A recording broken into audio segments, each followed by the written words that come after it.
welcome again. You still with our breakfast show from Worry Morning Watch on DRO TV. And this morning, here is where we welcome you on board education segment, talking about issues concerning that subsector education in Nigeria.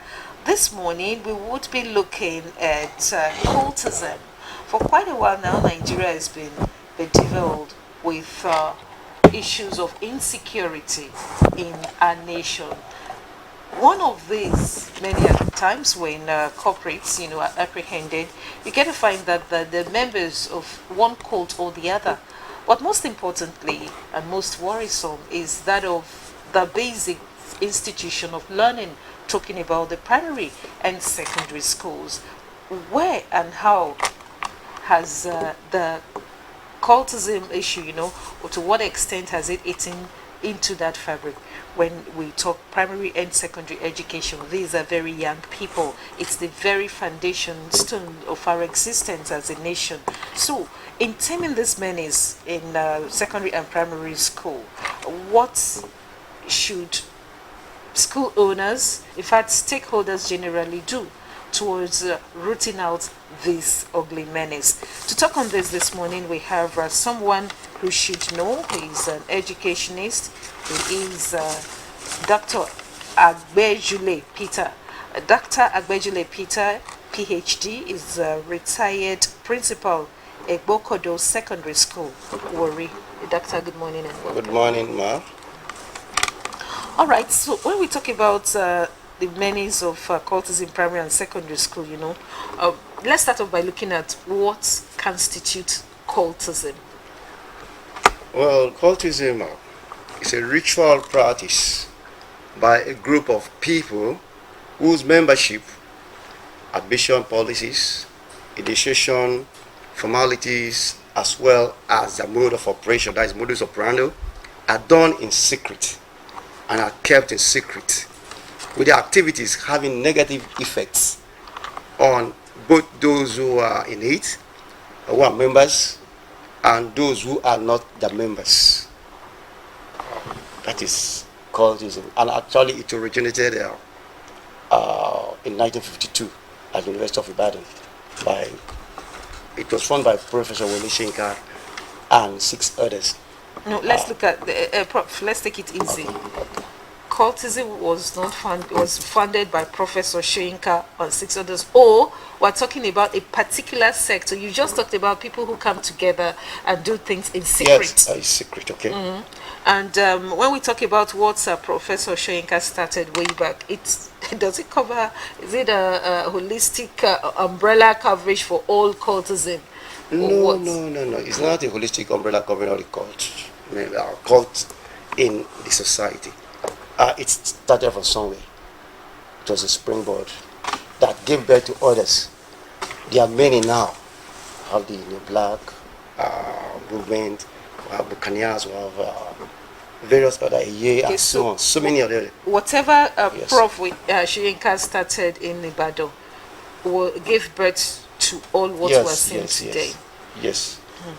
Okay, before you give the examples of all of this, now when we look at that's primary and secondary institutions of learning,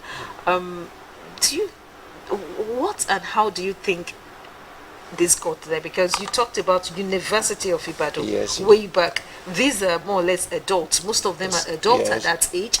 They are able to make. At that time, it was peaceful, non-violent. They were able to make informed decisions before bringing peace or violence into it. But now we're talking about at the cradle, primary and secondary. So where did this spring from? It was an offshoot of what has been happening in the secondary schools, in the universities. I remember I attended a party in the 80s where I was told about cults in Agbejule Polytechnic, and because of that I became afraid. And when I get into higher institutions, I said I won't get into it. But what they now did is those who have gone out of the school and those who are still students in the universities, they brought in secondary school students into the system. They started initiating secondary school students, and it went into the street. It became a street affair. And the secondary school with the boarding house not being practiced nowadays. There are people in the same environment, the same catchment area. They are initiated there, and they bring it to the school. They bring it to the school, and from secondary school, it went to the primary school. But I think that of the primary school is still in its initial stage. I don't think there's much being done in the primary school. But in the secondary school, it's there. You see them, they have both things, the eyelids, they have the kind of hair, the barb, they got the kind We of have some haircuts. signatures, Yes, things. And even there's some for girls too. So, and they initiated in bushes around the schools. So one wonders that, because you said these things are done in secret, Secret, yes. private. For the hostel, the boarding system, you've just mentioned that it's been taken into streets. Yes. As we speak, right here from the old city of Warri, go to the Onya area, the ESC, Araka, Ueli, issues of cultism Even everywhere. Without Without having last week, there was a court fight in Abraka. in Araka, yes, that's why I mentioned it. Araka, Ueli. Now, Even as these are not even in the primary and secondary schools. These Yes. are on the street. Street. Okay, that one you would say, oh, they know how to arrange and meet to themselves because they're not within the confines of an institution. But looking at the primary school, doctor, And the secondary school. how at the secondary school, how do they meet, especially if it is a non-boarding facility? Well, I've had experiences or cases of non-boarding facilities with cultism. When and how do they meet? Yes. Within the confines of the school and the school authorities. I don't think they have the opportunity of doing it within the school hours. What they do is they meet after school under the pretense of having one meeting or the other. Then again, they meet in the surrounding bushes. I thank God that Governor Duan, when he became the governor of Delta, they took the initiative of fencing the schools because schools were porous, so they could easily dash into the bush. I don't want to measure a school within the airport road axis. I know of a woman, Reverend Mrs. Otabo, wife for the Sanctuary of Saints Bishop. She goes to the bush to confront them. They initiate them around between the College of Education and that school. They initiate people in the bush. People, like I said, they are in the street. Those that are in the street, they come to the school to initiate them. They have their contacts. They bring young boys, young girls to initiate them in the bushes surrounding the schools. That's how it got into the school system. And it keeps spreading from one school to the other. And they want to belong. They want to say, I'm chasing this girl. Why did you do that? You should not. I will tell you, I'm a member of so. I will beat you up and get my gangs to fight with you. So that's why it's schools fighting. Now, this has permeated primary and secondary schools. You've talked about some of the insignia, things like buttons and all that, marks, tattoo, and all that. Cards. In looking at solutions towards curbing this menace, from the school front, first off, beyond the fence, okay, you talk about the bushes. Yeah. Beyond the bushes, one speak with these youngsters now and then, and you get to find out that some of them no longer need. They say, "Mom, that's the old school." And I said, "Why do you say that? That these days they don't need to meet in the bush. That they use the phones. Yes. That they use the phones and social media. Yes. So how can we? What templates do we use in curbing this?" Well, I think parents and the society, especially these parents, they have to be proactive. They should be able to monitor the activities of their children. Their words. Parents should be able to monitor the activities. That's from the home front. From the home front, get to the phones of your children and look at who are they communicating with. From the home front, who are they communicating with? Then at the school level, there's a ban of students carrying phones to the school. Though they hide it. In my former school, I had the opportunity of seizing a lot of phones from students. And the parents come begging, and occasionally at times we give them back, at times I don't give. One is still with me. I refuse. I say, go and get the person who gave it to you. I want to see the person. And the parents even ask, the parents one old elder brother that I gave to them. I said, I want to see the elder brother. And they did come back. So if we can be proactive and what the children watch, you seize them these phones, make sure they don't bring them to school. Then it will go a long way. Now, you're talking about the parents. There have been incidences, Dr. Peter Agbejule, of parents who are cultists themselves. Yes. Is that a challenge as well? It's a big challenge. It's a big challenge. In trying to provide solutions to business of cultism in secondary schools and primary schools, it's advisable that parents don't get indulged in cultism, because a parent that is a cultist, which advice is going to give the child? Which advice is going to give the world, or she's going to give the world? Because these are children. They learn from adults. So parents become role model. Are cultists, what happens now?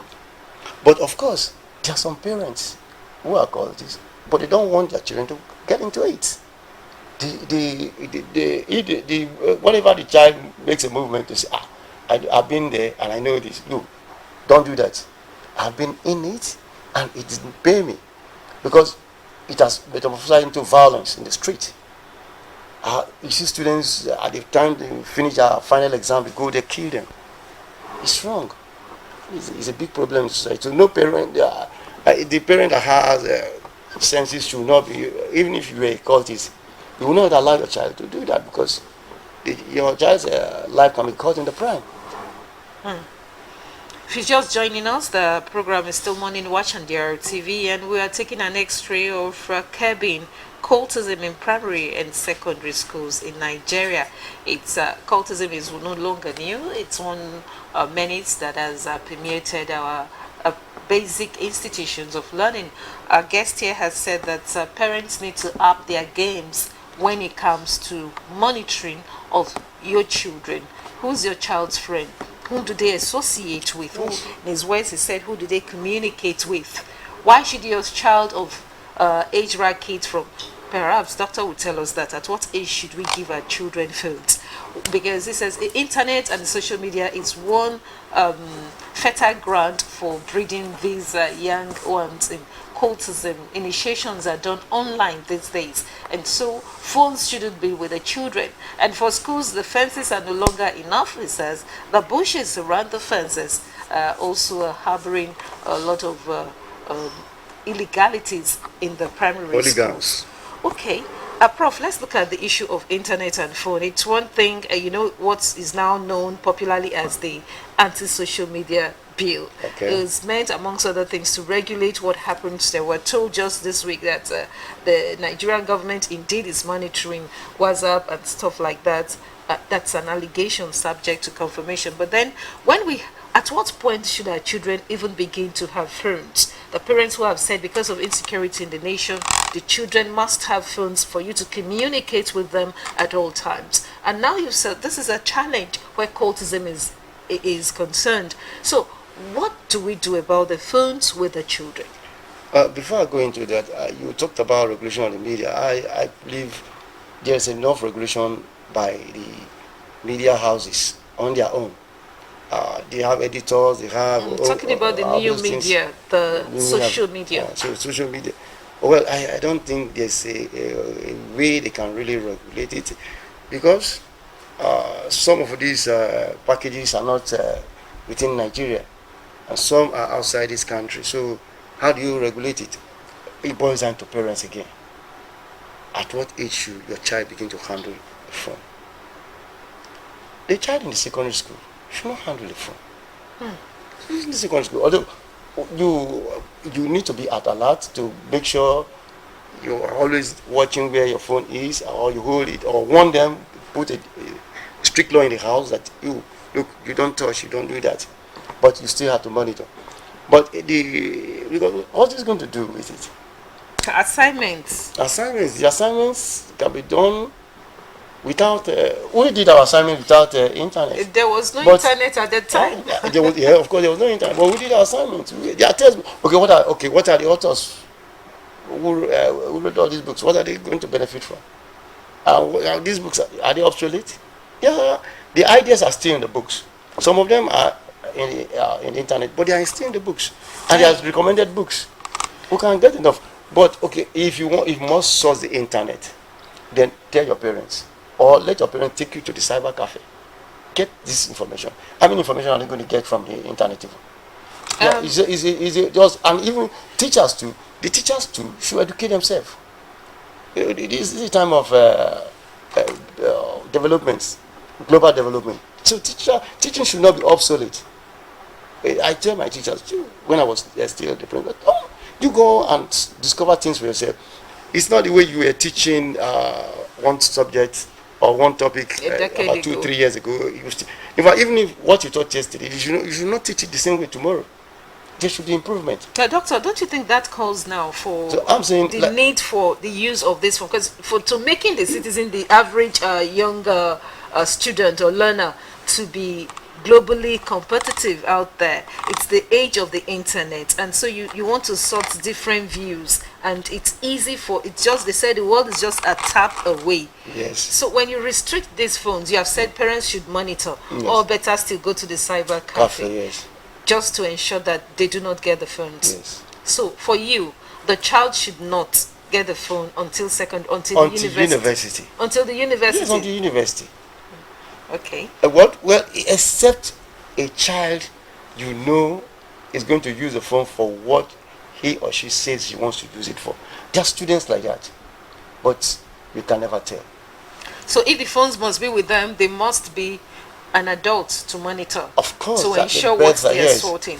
And after that, they take the phones away again. Take the phones away. The parents will give the children phones, but then only during the holidays, and then during the school break, school time, the phones are taken. But let's take this conversation forward. There are some students I got the phone with.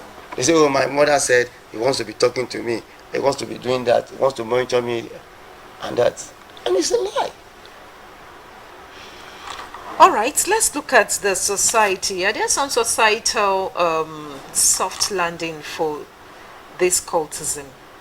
I mean, when we say streets, and these schools are in streets, yes, whether primary or secondary, and the teachers or the school owners or even other stakeholders, just go there to do business of education, teaching and learning, and then the moral aspect. Yes, when it comes to value.